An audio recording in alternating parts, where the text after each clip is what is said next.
Upon entering the front door of our home, you immediately be greeted with a cavalcade of unrest. You can see up ahead that both entranceways making a circle, which is very important to the Halloween dinner's preparation and excavation for 61 nights. They're blocked with a middle entrance that is actually holding a secret room. When you look to your left, you have this massive figure on the wall leading up to this. We come over here, we back up a bit, and we have this beautiful figure holding two heads with a fence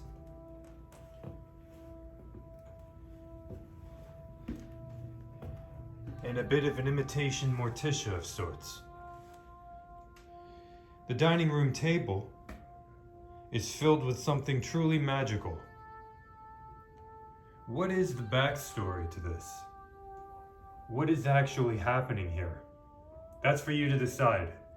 You can see the worms, you can see the spiders, you can see this poor girl's severed legs, feet, ropes, connected by hooks, and two girls.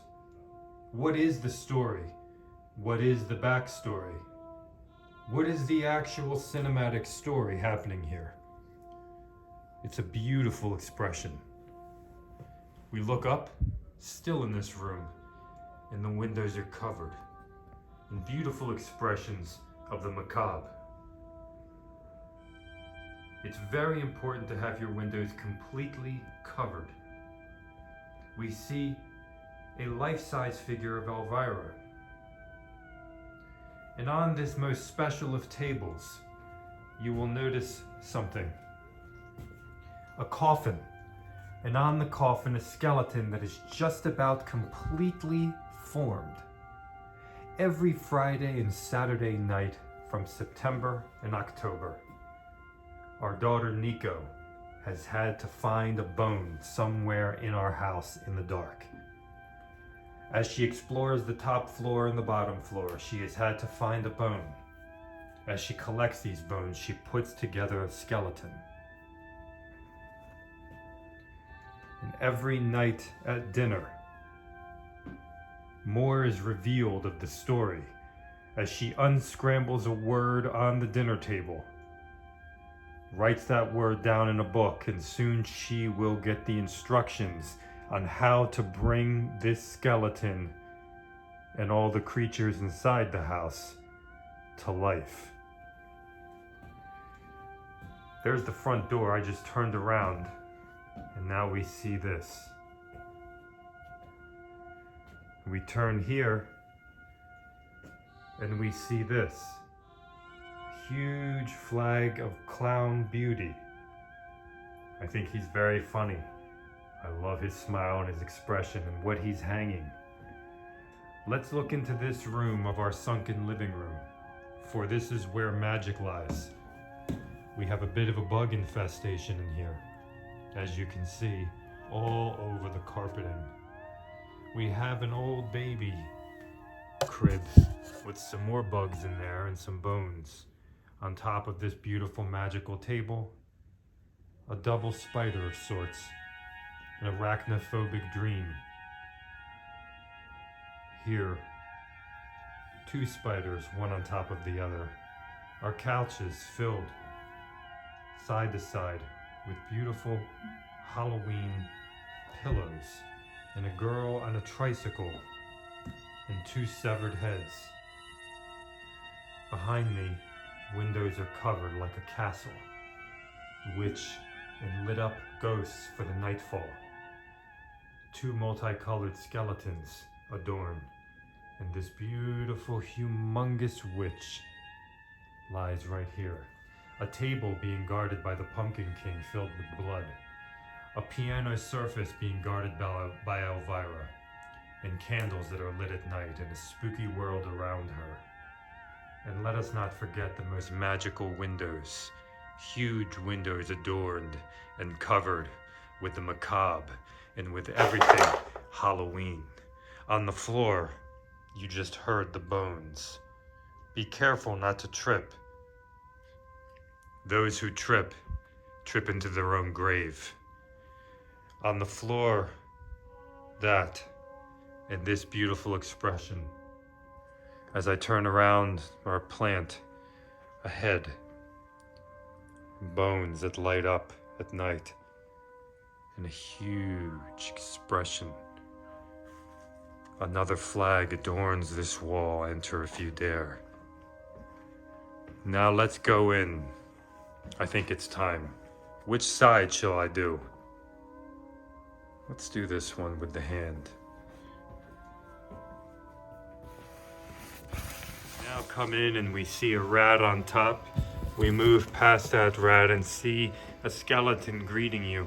Right over the side, a huge flag of skeleton darkness. And right below that, a witch on the floor. Touch her hand and you'll get more.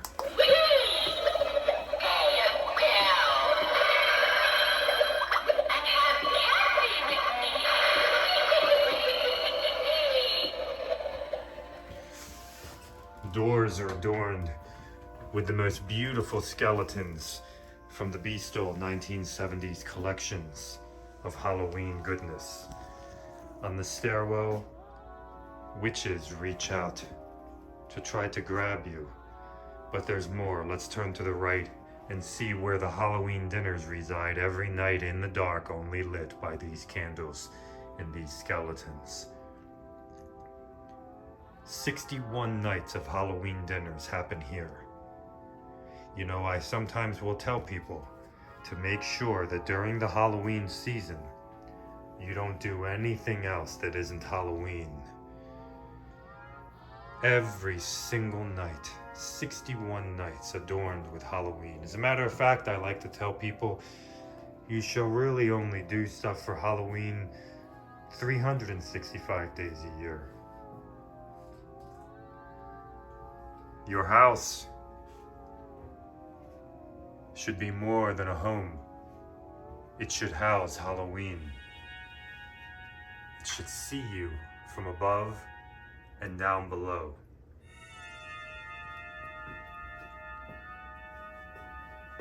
A massive clown on the wall underneath. We continue. A massive zombie figure on the wall, holding a pumpkin, and figures of delight underneath of her. Let's turn them on.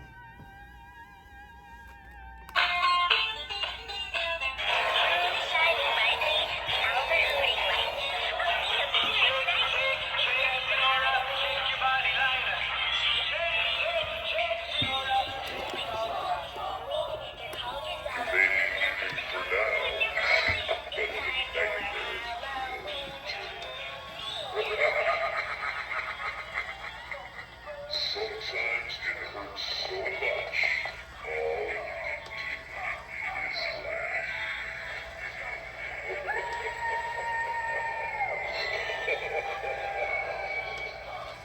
We make our way over here and we see these beautiful paintings and art that change as you go by it. Be very, very careful not to get too close to everything that adorns the television, underneath of the television, the walls on the side of the television, the massive witch on the wall, the Halloween barricade into the daughter's doorway, the witch that adorns the door, the owl above, the cat, the girl who eats the rodents, the skeleton, and don't forget to cover the windows once again everywhere you go. Little kids who watch television with us night by night. And don't forget the head on the ceiling, the Halloween balloons adorned on the ceiling given by Alicia and Glenn. We move to the witch head on the top of the television. How glorious. Let's make our way into the kitchen as we see these adorn the walls. There's things everywhere as they move. Cats and things. Oh, the refrigerator has heads, carcasses, dead cats, dead bats, eyeballs, and heads. We move into the kitchen and see the rest. Turn around and you'll see one of the entranceways. Move yourself around and we'll see continue all over on the opposite side of the Halloween dinner table. Let's make our way into the schedule for every single night. September and October. An all-year-round Halloween calendar. As we move in here, we now embrace the bathroom, where there is a rat problem that we're still trying to clear up. All of you that are friends to rats and to mice, I want to let you know that we kill them. We slaughter them, and we don't eat them. We wipe their blood on us for the smell. There's our toilet paper dispenser, and there is our mirror of delight. And there I am holding an artificial camera, which is actually your head. Don't forget, Halloween is not a night, it's not a day, and it's not just a few pumpkins in your house. It's not going to a hayride. It's not going to a haunted house. It's not giving candy out to trick-or-treaters. Halloween is this bowl. This bowl, your life. This bowl needs to be turned on. This bowl is your life. Every single night. That's how you celebrate Halloween. Yet another creature of the night approaches.